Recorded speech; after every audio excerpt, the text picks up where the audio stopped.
যে Rangpur city corporation নির্বাচন হয়েছে, বাংলাদেশে কোথায় কি হয়েছে জানি না, তবে রংপুর সিটি কর্পোরেশনের নির্বাচন একটি অবাধ, সুষ্ঠু এবং নিরপেক্ষ নির্বাচনের মধ্য দিয়ে আজকে রংপুর সিটি কর্পোরেশনের 44 জন কাউন্সিলর এবং একজন মেয়র নির্বাচিত হয়েছে, যেখানে 198টা ভোট সেন্টারের মধ্যে একটা ভোট সেন্টারেও কোনো কমপ্লেইন হয় নাই।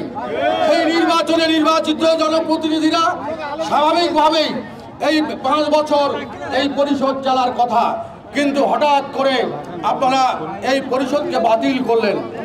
এখনো স্থানীয় সরকারের যে আইন আছে 2009 সালের যে আইনটা, সেই আইন এখনো বলবৎ আছে, কিন্তু সেই আইনকে আপনারা কলাপস করে দিয়ে আপনারা ব্যক্তিগত সিদ্ধান্তে আজকে আপনার সিটি পরিষদকে বাতিল করে দিলেন।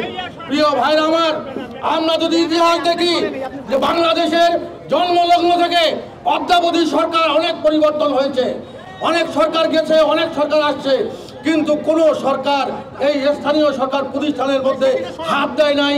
কারণ একটাই, যে স্থানীয় সরকার প্রতিষ্ঠানের সঙ্গে জনগণের সরাসরি সম্পৃক্ততা আছে।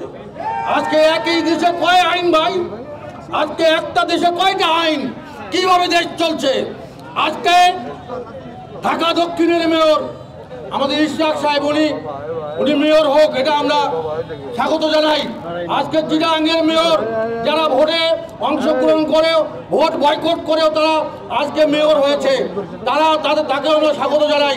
কিন্তু রংপুর সিটি কর্পোরেশনের বৈধ ভোটের নির্বাচিত পরিষদ আপনারা একই কলমের খোঁচায় বাতিল করে দেবেন, এটা রংপুরের মানুষ মানতে পারে না।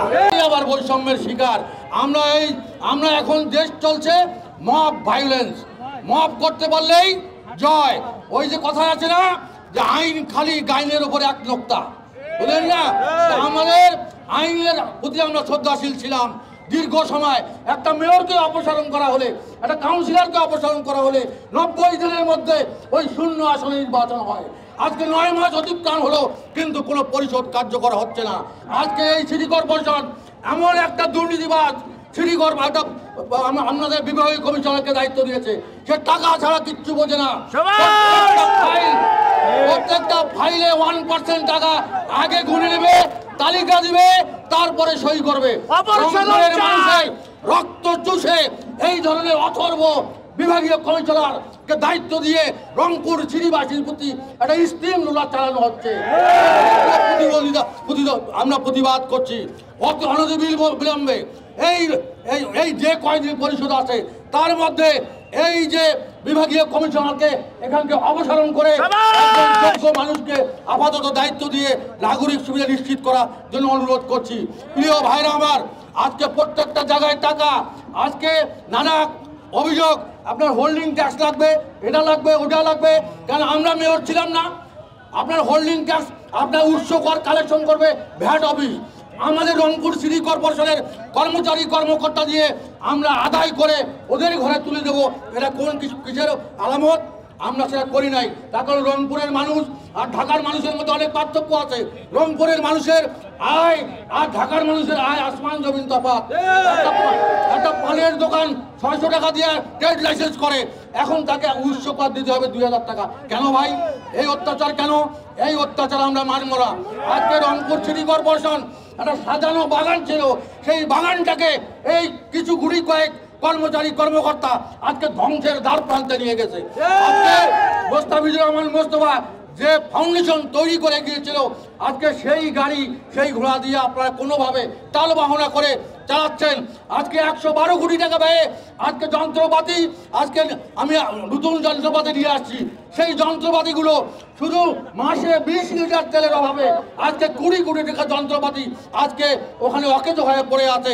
এই হলো অথর্ব এই প্রশাসন।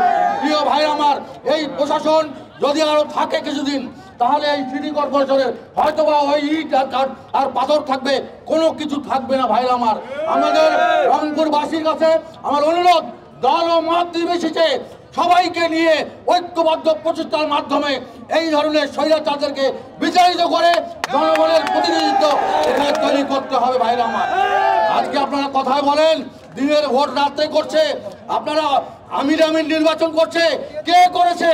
এই বিভাগীয় কমিশনার, এই জেলা প্রশাসক, এই পুলিশ সুপার, তারা করেছে ভোট। আজকে জনগণের উপর আপনার দোষ দেন। আমি তত্ত্বাবধায়ক সরকার প্রধান এবং স্থানীয় সরকার উপদেষ্টাকে বলবো যে আপনারা 7 দিনের মধ্যে রংপুর সিটি পরিষদকে আপনারা অবিলম্বে পূর্বের মতো কার্যকর করবেন, এটা আমরা প্রত্যাশাও করি। আর যদি না করেন, ঈদের পরে 12 অথবা 13 তারিখ থেকে লাগাতার কর্মসূচি হবে এবং এই সিটি গেটের সামনে মঞ্চ হবে। যতক্ষণ পর্যন্ত আমাদের এই সিদ্ধান্তে আমরা বাস্তবায়ন করতে পারি নাই, ততক্ষণ পর্যন্ত লাগাতার কর্মসূচি